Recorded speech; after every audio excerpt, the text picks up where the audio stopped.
I don't want you to get wet out here, too, as you're driving. So go back with your family. We want you to be safe. Tell them we wish them well and everything, okay? Yes, please stay safe, okay? All right, so you see here, people still out here. We're hopefully that they do have a plan in place, but we'll be out here live to monitor the conditions for you. But as you see, some people still hanging around a little bit longer. We're live here this morning here in South Tampa. Nick Saletti, ABC Action News. Thanks, Nick. That girl's family's probably thinking, no, he had to stop you. He just had to. Exactly. Well, glad they're safe, though. You know that area on Bayshore, it floods when we just have regular thunderstorms. Everybody so says we're waiting that to see exactly what's going to happen with this storm there. So hopefully everybody there is staying safe. We're seeing a common theme, though, and it's good in these evacuation zone A's. It's very, very, very deserted. And that's what you want to see. Yeah, exactly. I mean, again, it's a Sunday morning. These are places people are out congregating. If there's people watching this feed right now, watching us from outside of the Tampa Bay area, these are areas that are always populated and always busy during Saturday and Sunday mornings, and they're not, and that's what we want to see. The one thing I noticed, too, we're seeing conditions that are getting worse throughout the Tampa Bay area, but it's still pretty clear right now in that area. Of course, that's going to change over the next, couple of hours or so, maybe the next hour or so, but it looks pretty clear right now, just a little bit of light rainfall out there. But again, as we've been telling you, conditions are going to get worse very quickly. So make your plans, do what you're going to do, go where you're going to go, and make sure that you get there safely before noon today. They're going to get worse, not better from this point on. Okay, let's go to Port Charlotte. They're seeing some heavy downpours and wind right now. Yeah, Michael Paluska is out there. Michael, how are conditions where you are? Hey, Dee and James, all morning we've been waiting for the rains to come in, at least some winds, and it really didn't start until maybe 30, 45 minutes ago. And we're just driving through Port Charlotte area. I'll show you a lot of ponding on the roads. You can see the right side of the camera. Just a lot of water was dumped in a short period of time because we only had one really big storm overnight that kind of woke us up, and we realized, okay, this is maybe one of these bands coming in, but it wasn't that intense until maybe this morning. So Port Charlotte, we just saw a lot of EMS and Charlotte County Sheriff's Office deputies coming around. There was a mandatory curfew until about 6 a.m. this morning, and now we are seeing more and more people out on the roads, at least just driving around. I don't know if they're just wanting to scout the area out or if they're heading to somebody else's house or what they're doing, but we've seen more people on the roads today, and we've also seen power trucks, and we're seeing reports on social media from emergency managers here that they're mobilizing the power trucks and putting them in safe places right now to be able to get out into the areas that will be hardest hit and be without power. That's so important to get the power back. So that's a good sign that those trucks are moving because they probably have a pretty good plan in place. At least we hope so. So not everybody loses their chicken or their steak that's in their freezer right now that they bought 2 weeks ago before the storm came through. So I think what we're going to expect here, and we're not always going to be driving around in the car, we sort of just want to scout the area, but I think what we can expect in the next couple of hours is even heavier bands coming in. If we start seeing those bands similar to what we're seeing online in West Palm, Fort Lauderdale area, Miami, we're going to get hit pretty hard here in the next couple of hours. And of course, we'll be here to bring it to you guys because whatever we get here is what's going to creep up the coast, Sarasota, going to Manatee, head up through Pinellas Peninsula, and then into Hillsborough. So whatever we get here won't be as intense in Tampa, but it could be depending on the track, of course. But we'll be the first ones here to tell you about what's going on. And we are in Port Charlotte trying to dodge water. You just missed that one, but the guy just threw a lot of water on our car. So we'll send it back to you guys in the studio. Dia, James. All right, thank you, Michael. It really highlights the dangerous conditions out there. You could hydroplane very easily. A lot of ponding on the roads if it's not already raining out there. Well, speaking of dangerous conditions, here's a live look at Key West. This is the southernmost beach resort, and right now they are taking on gusts in excess of, what are we talking, Jason? 84 miles an hour was the last one we had, and then we had a 94 mile an hour gust before we think the either observation failed or they lost power. So up to 94 miles per hour, the strongest wind so far. Actually, and the eye of the storm, what Greg was saying, went over Cudjoe Key. Is that right, Jason? Just to the east, literally about 15 miles east of Key West. And I just saw some video on Twitter. about 2 feet of water in downtown Key West right now from storm surge. That could be either storm surge or flooding rainfall out there. So yeah, definitely taking the brunt of Hurricane Irma right now, the Florida Keys and the extreme southern tip of South Florida before you hop off and head into the Keys. You can see the eye trying to become a little more clear. Greg was talking about this a second ago, how it filled in with clouds. That typically is a signal that it's kind of not as organized as it was, but now the eye is looking like it's clearing out again. So we could potentially see this at least maintaining its strength. As we expect strengthening, I think hopefully, now I could be wrong, but hopefully this is maxed out with its strengthening, because we're actually seeing the pressure leveling off at around 929 millibars. If it was falling, that would be indicative of strengthening. And as it moves closer and closer to the southwest Florida coast, it's running out of time to actually strengthen a little bit. And some of you asking on Twitter, what do we think it will do? Well, guess what? If it continues to stay on this more northerly track, it's going to go into Fort Myers and Naples, Port Charlotte area here within the next 4 hours. And then, of course, with it being inland or on the coast now, strengthening is not going to happen. If it moves a little bit more out off the coast, which we do not suspect will happen now, then we could see potentially a little bit of strengthening at that point. So that's what we're looking at now with the forecast. The forecast track has not changed from the Hurricane Center. Still expecting Category 3 winds here. As we go towards tonight, it looks like the hurricane force winds south of the bay will start to pick up after 2 o'clock. In the Bay Area at around 4 to 6 o'clock, especially after 8 p.m.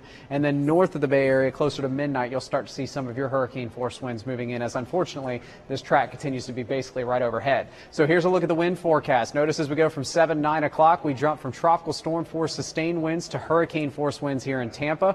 Check it out inland in Lakeland, up to 78 mile per hour sustained winds as we go towards 9 p.m. So hurricane force winds expected in your area by that point. Tropical storm force winds expected to pick up here around 11 o'clock to noon in the St. Petersburg area, but the strongest winds tropical storm force wise will move in from 3 to 6, and then hurricane force winds sustained up to around 93 miles per hour expected as we get towards 9 o'clock. Bradenton, kind of the same deal, up to around 91 mile per hour sustained winds moving in by 9 p.m. And one last stop, the Sarasota wind forecast shows tropical storm force winds by 1, quickly jumping up to hurricane force winds from 3 to 6. And then certainly from 6 to 9, looking at the strongest winds, could see 100 plus mile per hour wind gusts here. Unfortunately, it looks like for the bulk of the area. So there's where the current position is. And again, 130 mile per hour winds, a little bit closer inspection of some of the heavier rainfall that's now moving into Polk County and also through Hillsborough County. We'll likely start to see a lot of that heavier rainfall moving in and sticking around, and where it's the heaviest, that's where we're looking at Wauchula over to Sebring. This area of red that's rotating around Irma is heading over towards the Bradenton area eventually, and we're already looking at some of that heavier rainfall now moving back into Tampa. So over towards the coast, we've got the heaviest rainfall now showing up north of Port Charlotte through Venice, also into Sarasota. We'll also be watching the radar very closely for you, myself and Greg D, as we could see potentially some tornadoes spinning up within these heavier rain bands. And also as these bands pass by, they'll pull down some of the stronger winds aloft, so we could see tropical storm force gusts even ahead of the sustained tropical storm force winds with any of these squalls that move through. And again, through downtown Tampa, eventually heading over to Pinellas County, starting to see more moderate rain moving in. It's been light this morning, but the yellow, the red indicates heaviest rainfall, all shifting from east to west around the circulation center, which is currently staying down to our south. And our northern communities, light rain for the most part now, but you'll start to see some of those darker greens and yellows indicating the heavier rainfall, eventually moving up towards Citrus County. And we're already seeing the rain now in Hernando and Pasco County. So there's a look at the radar. So hurricane force winds again, most widespread after 4 o'clock this afternoon, especially south of the bay, after 6 o'clock in and around the bay, and then after 8 o'clock north of the bay. And this will continue to be the case through at least 6 a.m. tomorrow. Winds will decrease from south to north in intensity as we go overnight tonight and into tomorrow. But unfortunately, as the storm moves north tomorrow morning, then we're going to get onshore winds moving back in, tropical storm and hurricane force winds. At the same time, we have our high tide, which could lead to some storm surge issues setting up for us as we go into tomorrow morning. Also, we're looking at the flash flood watch. Don't forget that. That's an important part of this story as well, as we see a widespread 5, 10, perhaps 15 inches of rainfall as we're watching Irma's bringing the rain now. And it will continue to do so even as we go into Monday afternoon. As it's pulling away, we'll continue to see the threat for some of those heavier rainfall squalls, and that could give us rainfall totals again on the order of 5 to 15 inches, with a few isolated spots even higher than that if we get some of those bands to set up in the same places over and over again. So that's a look at what we're expecting right now. Again, the strongest winds, they'll be moving in as we go into the afternoon hours. Right now, 25, 30 mile per hour winds, but already by 2, 3 o'clock, 40 to 55 mile per hour winds. And then notice as we get towards 4, 5, 6, 7 o'clock, 70 mile per hour winds. And then there we go, 85 to 95, even 100 mile per hour winds moving in, unfortunately, overnight tonight. And guys, that's when we're likely expecting the majority of our power outages. So it's going to be a little scary out there overnight tonight because it's dark, we'll lose power, and that's when the strongest part of the storm is going to be heading in. Yeah, and I think that's the word, is that this storm is going to hit at night. We are starting to see that center of circulation. It's about to make landfall over the Florida Keys. The biggest change in this latest advisory that we're seeing is it's losing some of that westward movement and taking on more of a true north forward movement. Okay, again, even slight changes like that, going from, a little bit west to more northwest, that can ultimately. Here's a look. We've been talking about that northern eye wall beginning to make its way into the Keys. That northern eye wall is now crossing over. We're about to get into that central circulation of the eye wall, meaning many of these keys from Key West over towards Marathon are now getting hit with some of their strongest winds that they are going to see, in addition to likely the heaviest rainfall that they've been experiencing. That system is going to continue to push up the west coast of Florida, impacting places like Fort Myers, then Tampa as we get into the late evening hours, and then up towards the panhandle of Florida and into other southern states such as Georgia, South Carolina, as well as Alabama when we push into Monday. Storm surge has been one of the biggest stories we've talked about with this storm, in addition to the winds. We're starting to get that storm surge push in along the east. You may notice these numbers have lowered. It's not because overall the numbers are lower. It's because we've already started to have that storm surge. These areas where you see 1 to 2 and 3 to 5, they've already had at least a foot of storm surge push in. So the additional amount that they're going to get is going to be smaller. Now, when that surge pushes inland on the east coast, the water is retreating along the west coast. As the storm moves north, it will pull all that water back in fast and furious. So you do not that you would want to be on the beach now anyways with lightning and heavy rain and potential for tornadoes, but you certainly don't want to be there when that water comes back in. In addition to surge, we've talked about the winds. Take a look at some of these numbers. 135 for the maximum wind gust expected around Key, 137 for Fort Myers, even as far north, say, as Tallahassee. Again, we're nearing 100 potential miles per hour for that maximum wind gust. We've also seen the expansion, Chris, of the watches and warnings across the southeastern states. We're taking the hurricane warnings all the way to the Georgia state line and inland some. But even the city of Atlanta, Chris, now under a tropical storm warning. Jerika, good morning. Good morning. The picking up here off the coast of Jacksonville. You can even see the waves behind me that are very powerful. Excuse me if I'm putting my head down because those granules of sand are literally pelting me in the face. But since we've been out here this morning, again, the concern. For example, like that. You want to just make sure you're always aware of what's happening around you, but it becomes increasingly more difficult as the winds get worse. So we're starting to see some of these. Kyung La there in Miami Beach moments ago. A sign came down. She's lucky she wasn't any closer to it. There is a strong argument to be made that standing in a storm is not a smart thing to do. We do it so you don't have to. We do it so we can give you the information that you need to hopefully satisfy your own curiosity. It matters because people remain behind, and you have to know what's going on so we know how to help them after these storms. We can chronicle the impact, because it's a reminder that we are all in it together, whether you're in Florida or not. This is something that should be of acute concern. That's why people like Kyung La are out there putting herself in harm's way. We are in Naples, Florida. We're on the west coast. We are the future of Hurricane Irma. This place has particular vulnerabilities. We're seeing gusts better than 60 miles an hour here right now. We've been getting rain for hour after hour, but we've seen nothing yet. Kyung is in the thick of it. She's there facing herself. Kyung, you got lucky, my friend. You're a pro, but we all have to take our chances carefully here. How is it right now? Well, we have taken a look. Before we chose this spot, we took a look overhead, and all the coconuts are clear from the trees. But, you know, again, we take a calculated risk because we want people to know where you are on the western side of the state, what is coming your way. And this is just one part of it. Remember, Miami and Miami Beach is not in the heart of the eye. The eye is, it's going to be worse for you. So that's important to know. That street sign that you were just showing, this is it over here, and it just came down. It's a number of street signs. If you look across the street, another street sign over there. All these trees, a lot of the coconuts that used to be there, they're all gone. They have flown away. And that is one of the concerns that the fire department and police department have. All this debris that we see on the street, that this becomes a flying projectile. So wind is very dangerous. But there is good news to tell you that the storm surge, we haven't seen the major flooding, the anticipated 5 to 10 feet in the earlier forecast. We simply haven't seen it. There's some minor flooding on the streets. You can tell that water is shooting all down the street, that all these buildings, because they do have storm protection on their windows and doors, we're not seeing glass flying through the air, at least as of yet. So all of this is good news that they prepared, but they are very thankful that they're not having storm surge. We do know that there are people still in Miami Beach. Overnight, the Miami Fire Department, before this latest gusts of wind came in, the Miami Beach Fire Department had been making some calls. They've been running around trying to deal with fires, a gas leak that exploded that they tried to respond to before they had to call it quits. So what we're hearing from the Miami Beach Police and Fire Department now is that they can't make calls in this kind of wind, and you can tell why. You can't drive down the street in this type of wind.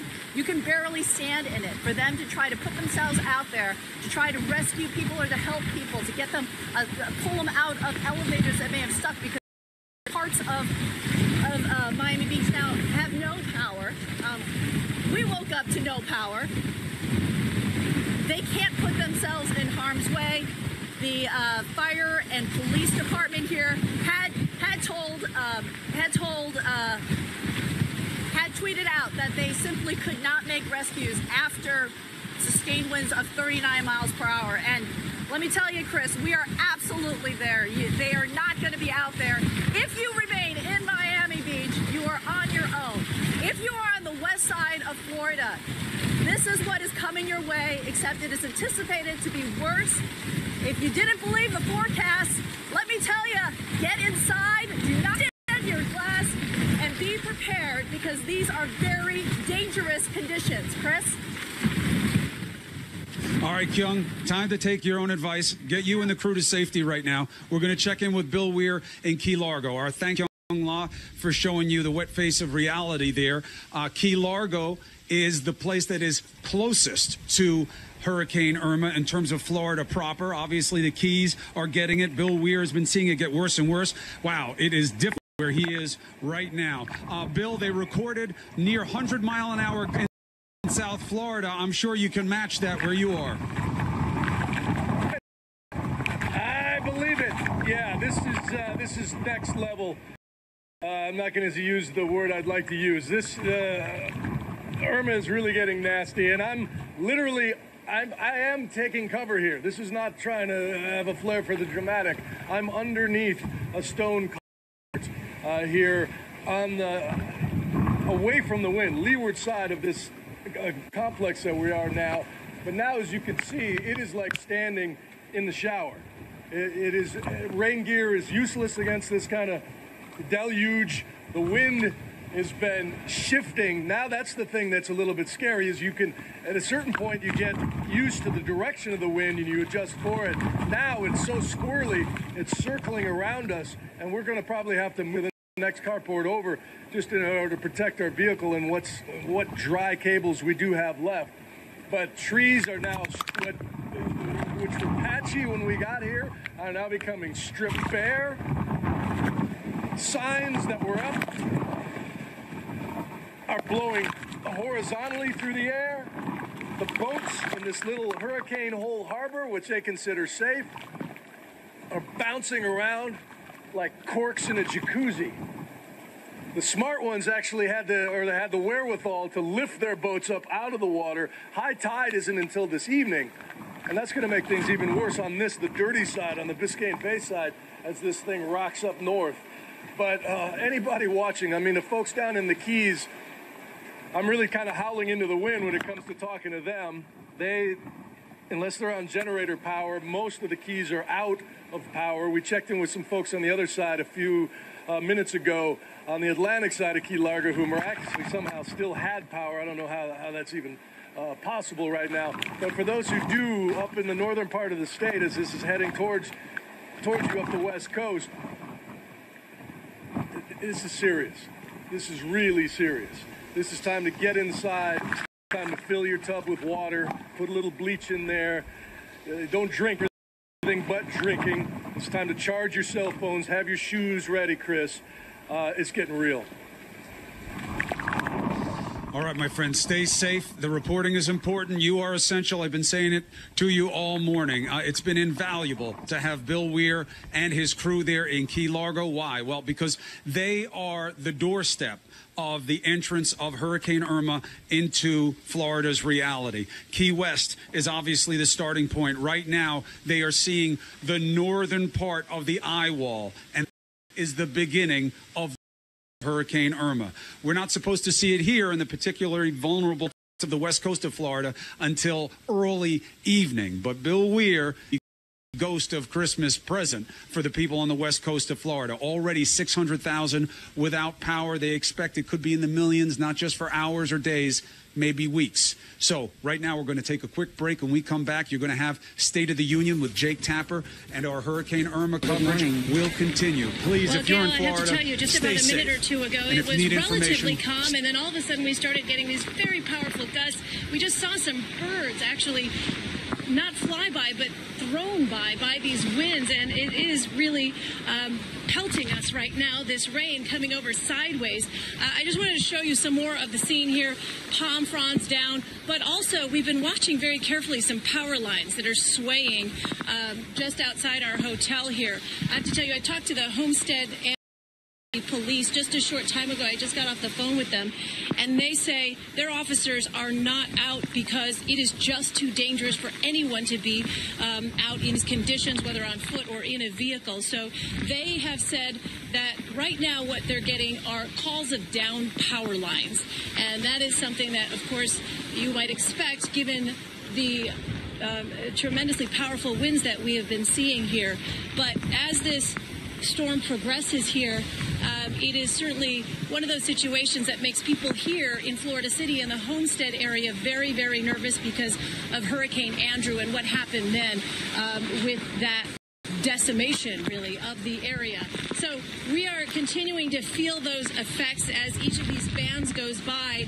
And for people who are still in the Keys right now, the National Weather Service has been warning for hours. There is nothing to do but wait. Wherever you are, it is not time to try and seek any kind of shelter. Stay where you are. It is just not recommended that anybody be out, especially further down the road from where we are in Key West, where we had some video there of the waves coming over. And what we know is that power is out to a lot of those residents there. There are some 70,000 people in the Florida Keys. Mandatory evacuation orders had been issued, but, you know, we were in Key Largo yesterday doing some reporting from there. We had folks coming out of their homes even as the storm surge just yesterday was coming over and starting to flood their own streets. And you try to get a sense of why is it that some of these folks who are longtime residents of the Florida Keys, I'm just going to turn my back to you to keep an eye on this, make sure there's no debris coming, but why is it that they decide to stay, and what they say that they understand the dangers that they take when there is a hurricane like this. Back to you. Thanks, Elaine. We want to bring back Lonnie Quinn, chief weathercaster of our New York station WCBS, for one more look at Irma's forecast. Lonnie, good morning. Good morning to you, Charlie. Let's get straight to the cone then. Here's what the National Hurricane Center has pushed out. They're saying this storm has already made its landfall in the lower Keys. It's going to continue up along the west coast of Florida. Is it going onshore for another landfall, or does it stay just offshore? Either one's at play, but it really doesn't make a difference for that storm surge. That's going to be one of the signature elements of this storm. Take a look at how one of the models is handling it. Now, you're looking, I know this is kind of dizzying, right? This is the European model. This situation right here gives all the storm surge on the east side, the eastern half of Florida. Watch what happens when you put it into motion. And with the track it's going to take, the minute this gets, like, say, you know, up north of Naples, now look. Now Naples starts catching all that push coming in from the ocean. That's going to be big storm surge. All the way, you know, places like Marco Island dealing with some real hardcore effects. Let's talk about Marco Island. Beautiful, beautiful place. I mean, the storm surge there, they're saying 9 feet or more. It potentially, you ready for this? Potentially could be 10 to 15. Now, known for its beautiful beaches, it's not just the beachfront. We're talking a potential storm surge, 10 to 15 feet. So that's not just those oceanfront homes. Look at this. This could inundate, in fact, the entire island, if it's going to be as high as that. All right. Now, it's not a guarantee, but if it goes 10 to 15, which is the maximum they're saying, it basically puts the entire island underwater. Again, the storm surge is going to be one of the signatures of this storm, Nora. Wow, Lonnie, when you say that, that is so incredibly scary for Marco Island and others. That storm surge, as you mentioned, going to be the signature of this storm, the fact that it could flood out entire areas. Remember this. Good morning. It's so strong now, Nora, that moved in from the middle of the street. It was just too dangerous. It was too hard to stand out there. Too many flying objects, as we all have heard. Projectiles are a significant issue in these hurricanes. And this street out here is trashed with palm fronds and all sorts of debris. Went out to the middle of the street to try to get a measure of how strong the winds were blowing, and it was saying about 50 then. And as I was walking back, I heard this crash, and it was this sign that had come flying down. To give you a sense, this thing would cut somebody's head off if it hit them. And it also occurred to me that it's barreling through the lower Florida Keys right now. It is a major Category 4 storm with sustained winds of 130 miles an hour. The pictures coming in this morning from the Sunshine State depict slashing wind and rain, bent and broken trees, pounding surf. Irma is expected to spend the next day and a half tracking up the west coast of the state of Florida. Naples, Fort Myers, Sarasota, St. Petersburg, and Tampa face the greatest danger, it looks like. But Irma, frankly, is so large and powerful, there are life-threatening hazards both sides of the peninsula. It will be tomorrow afternoon before the storm crosses the Panhandle and then hits Georgia and Alabama. 36 million people are in the path of this storm, according to the National Hurricane Center. Tens of thousands are in shelters this morning, and for many of them, it's too late to get out, and it's only going to get worse. We have reporters in Key West and in major cities along both East and West Florida coasts this morning. We're going to start with CNN's Kyung La. She's in Miami Beach, which is getting hit with hurricane-strength winds. Kyung, what are you seeing? I can tell you what I'm seeing and what I'm feeling. It's even trying to wear a ball cap tied to your head. It's very, very difficult to keep anything secure. What we're seeing is not just flying ball caps, but flying signs. The winds, I'm going to step slightly out of the way. You can see for yourself what it looks like out here as these hurricane force gusts come through. We're anticipating it to get much worse. We're just beginning to see this here, Jake. What we are now hearing from the Miami Beach Fire Department and the police department is that they are no longer able to make any rescues because of what you're seeing here.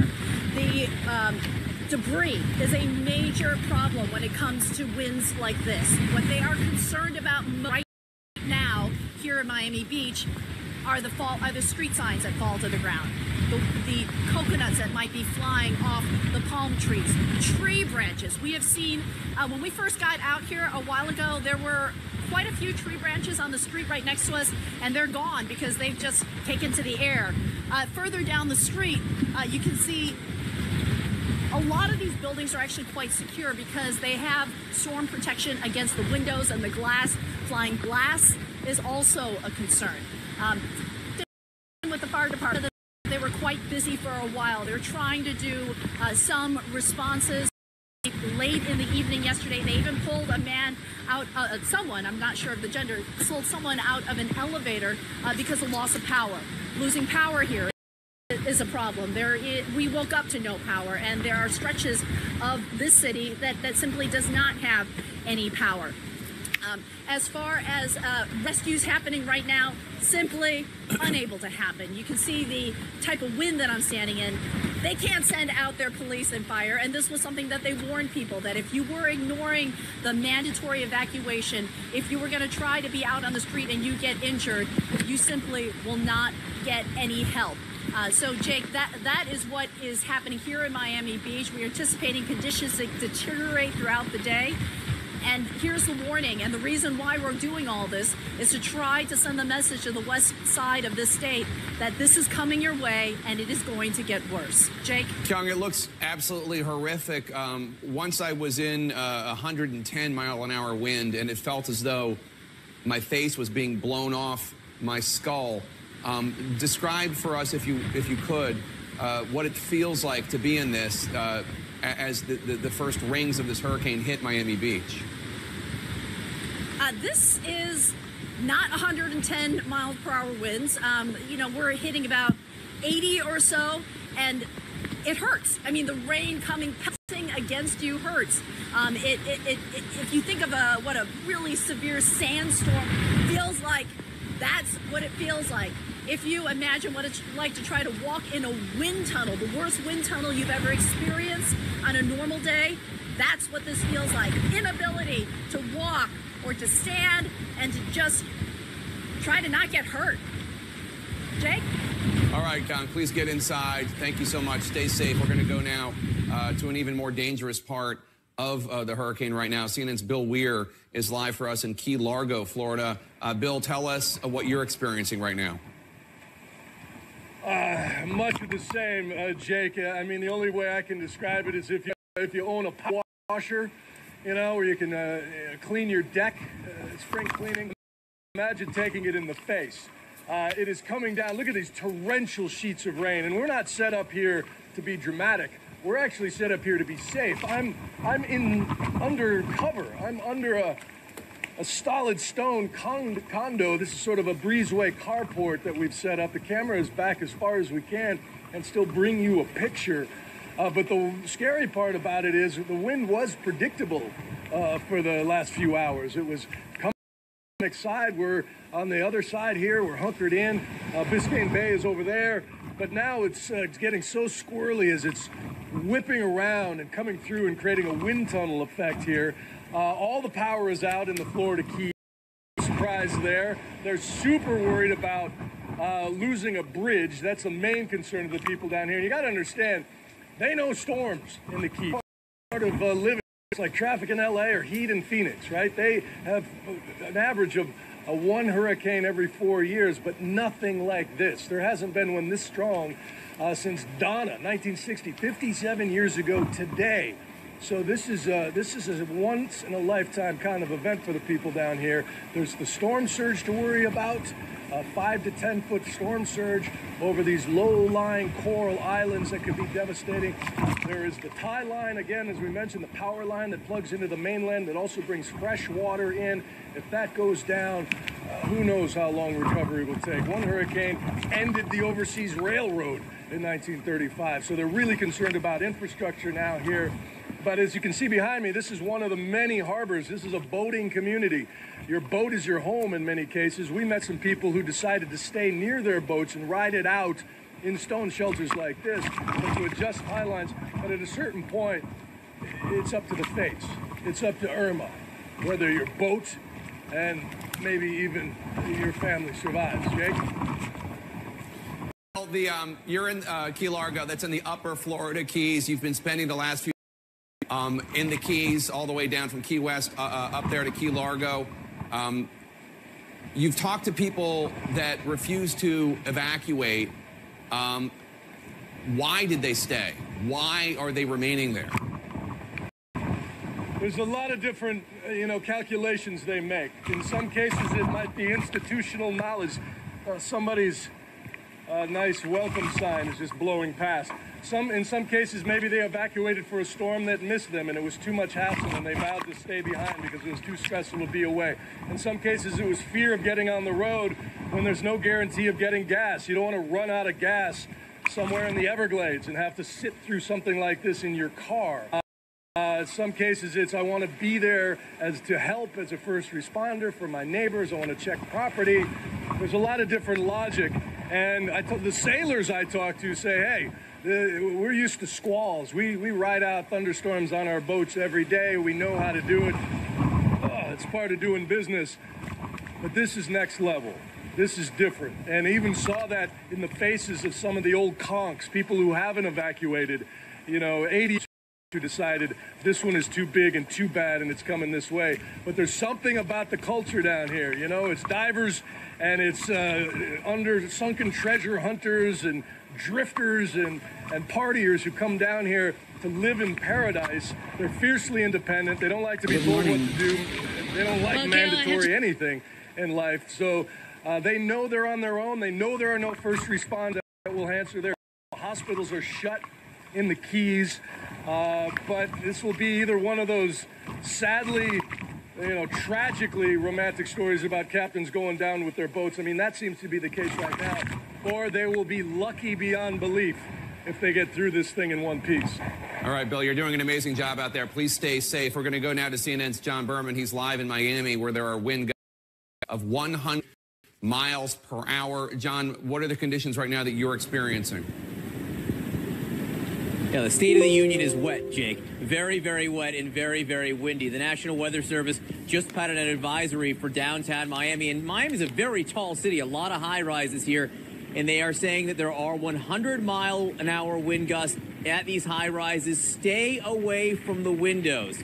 You are being told right now if you are on one of the upper levels of these high rises, and you shouldn't be. The rain just coming down now, fiercely coming down right now. 450,000 people without power in Miami-Dade County alone, Jake. That's a very high number, and the worst of the storm is still to come. To put it in perspective, in Hurricane Harvey, which was bad in different ways, it was 300,000 people without power at its height. Miami-Dade County, one county already more than that. I want to show you one other thing, Jake. These docks behind me right now, the water is now lapping up over these docks. That can happen at high tide. We're still 3 hours away from high tide right now, so maybe the first signs that we've seen that there is a storm surge coming in. Expecting 3 to 6 feet here in Miami. 6 feet would put it up about to my waist. If it came up 6 feet, it would be about my waist, and that would be into some of the storefronts here along this intercoastal waterway in downtown Miami. The people who were told to evacuate here in these low-lying areas, and also where Kyung La is out there in Miami Beach, officials begging them, do not come home right now. Please stay in the shelters, stay in the safe areas you went to, because it isn't safe to be out right now. Not in these conditions, Jake, and these conditions are going to persist for some time. Obviously, John, the wind at 100 miles an hour, a huge concern. The storm surge, a bigger concern potentially, given that most victims, most fatalities in hurricanes are because of drowning. What is the biggest concern in Miami right now? The storm surge consistently has been the area of biggest concern for Miami Beach and also downtown Miami.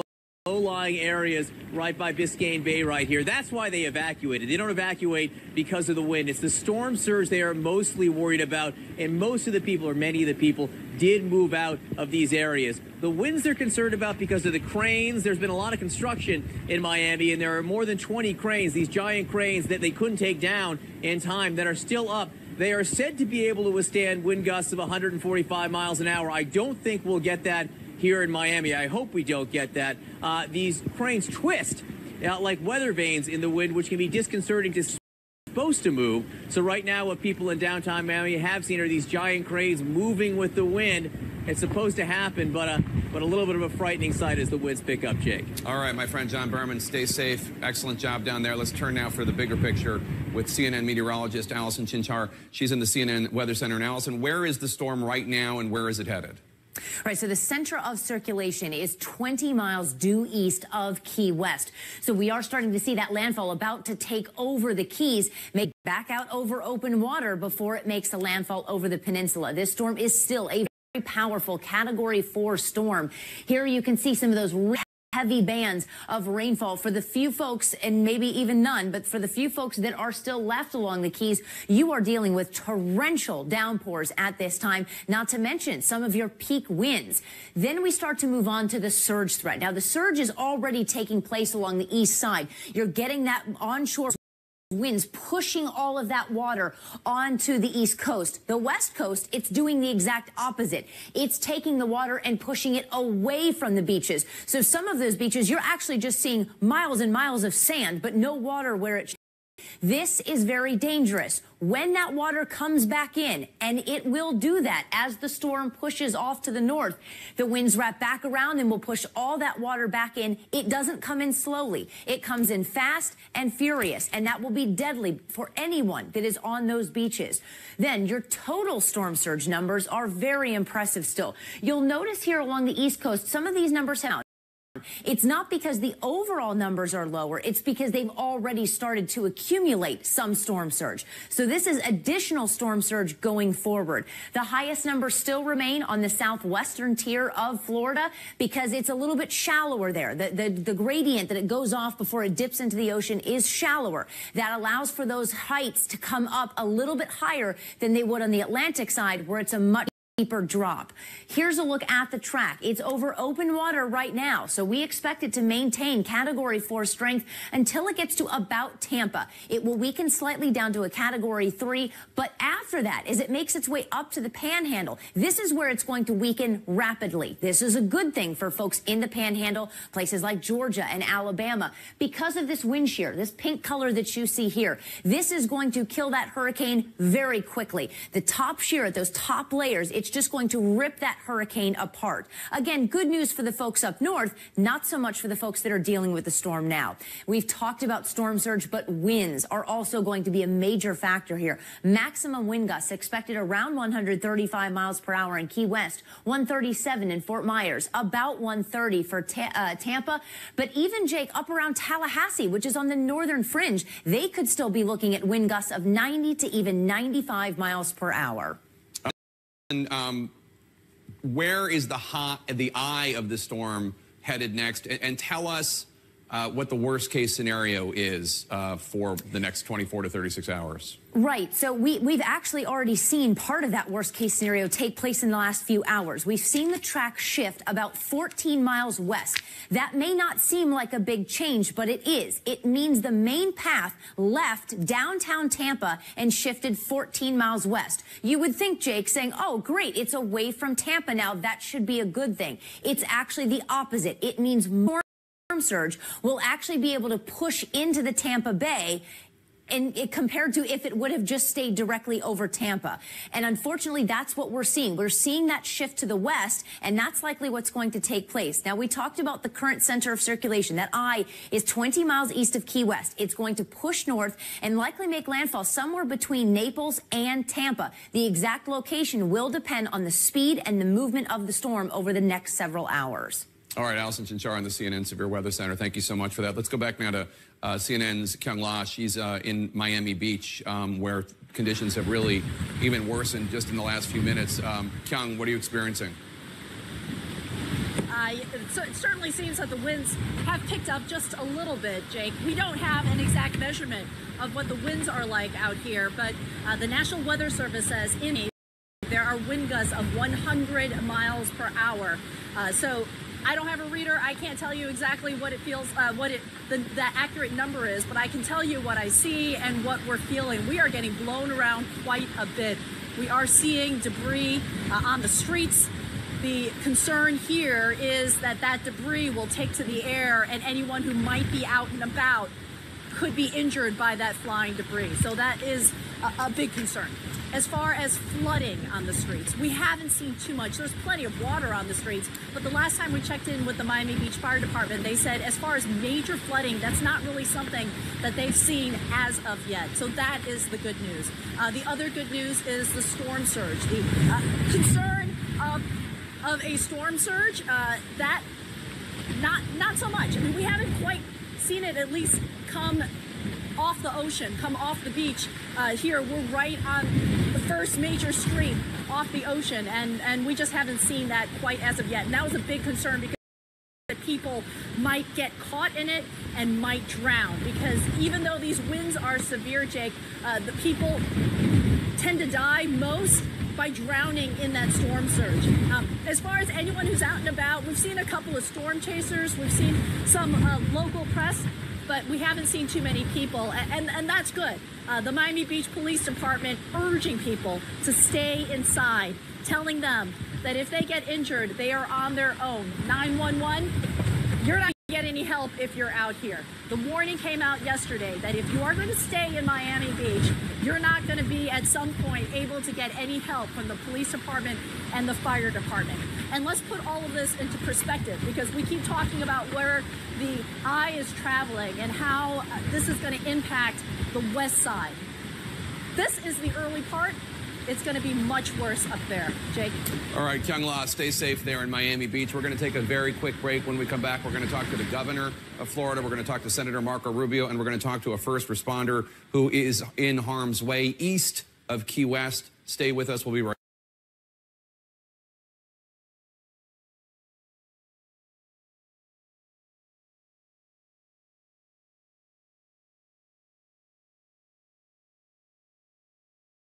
Went out to the middle of the street to try to get a measure of how strong the winds were blowing, and it was saying about 50 then. And as I was walking back, I heard this crash, and it was this sign that had come flying down. To give you a sense of this thing.